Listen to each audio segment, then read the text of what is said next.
बच्चों, आज हम पढ़ेंगे ब्लास्टुला, ब्लास्टोसिस्ट। इसको ब्लास्टुला कहा जाता है या ब्लास्टोसिस्ट इसको बोला जाता है।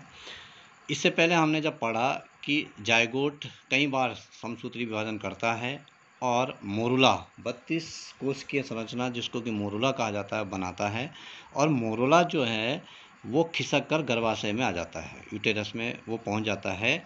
यहाँ पर क्या होता है, मोरुला धीरे धीरे आकार में वृद्धि करता है और उसकी जो बाहरी कोशिकाएं जिनको कि हम माइक्रोमियर्स कहते हैं, वो एक बाहरी परत बनाते हैं जिसको कि ट्रोपोब्लास्ट कहा जाता है या इसको ट्रोपोएक्टोडर्म भी कहा जाता है।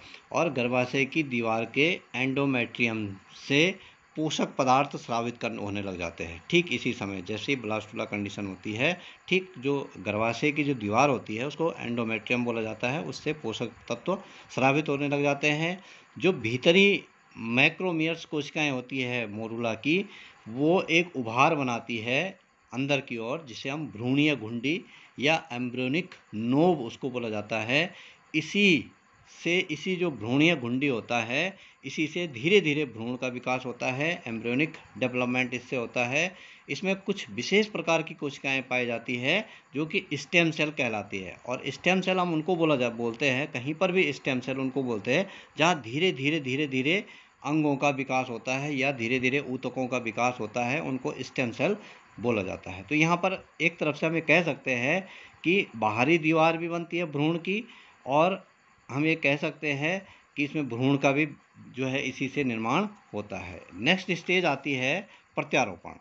अब जब ब्लास्टुला कोशिकाएं बन जाती है और मोरुला का आकार बन जाता है, उसमें ट्रोपोब्लास्ट और भ्रूणिक एम्ब्रियोनिक नोव का निर्माण हो जाता है, तो उसमें प्रत्यारोपण होता है, इम्प्लांटेशन उसको बोला जाता है। और प्रत्यारोपण का मतलब होता है कि जो माता का गर्भाशय की एंडोमेट्रियम दीवार होती है, उसमें ब्लास्टुला जो ब्लास्टोसिस्ट कोशिकाएं होती है उस एंडोमेट्रियम में धंस जाती है, ठीक है, और वो उसमें प्रत्यारोपित हो जाती है, उसको इम्प्लांटेशन बोला जाता है।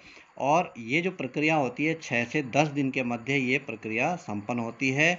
इस प्रकार गर्भाशय की दीवार जो कोशिकाएं होती है और ट्रोपोब्लास्ट की कोशिकाएं जो होती है वो एक दूसरे के संपर्क में आ जाती है, उनमें जो है एक दूसरे के साथ क्रियात्मक जो है उनमें संपर्क हो जाता है, फिजियोलॉजिकल कांटेक्ट उनके बीच में हो जाता है।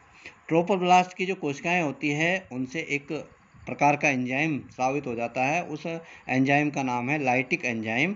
और वो लाइटिक एंजाइम जो है ट्रोपोब्लास्ट की कोशिकाओं के द्वारा स्रावित होता है और गर्भाशय की एंडोमेट्रियम कोशिकाओं को वो गला देता है धीरे धीरे। जो गर्भाशय दीवार की जो बाहरी कोशिकाएं होती हैं उनको धीरे धीरे गला देता है, और जो ट्रोपोब्लास्ट कोशिकाएं होती है वो नष्ट कोशिकाओं को अवशोषित कर लेती है। जो एंडोमेट्रियम की जो कोशिकाएं होती है जो कि जिनको कि ये एंजाइम गलाता है, उनको ट्रोपोब्लास्ट जो है अपने अंदर अवशोषित कर लेता है, और भ्रूण जो है पूर्ण रूप से एंडोमेट्रियम में धंस जाता है।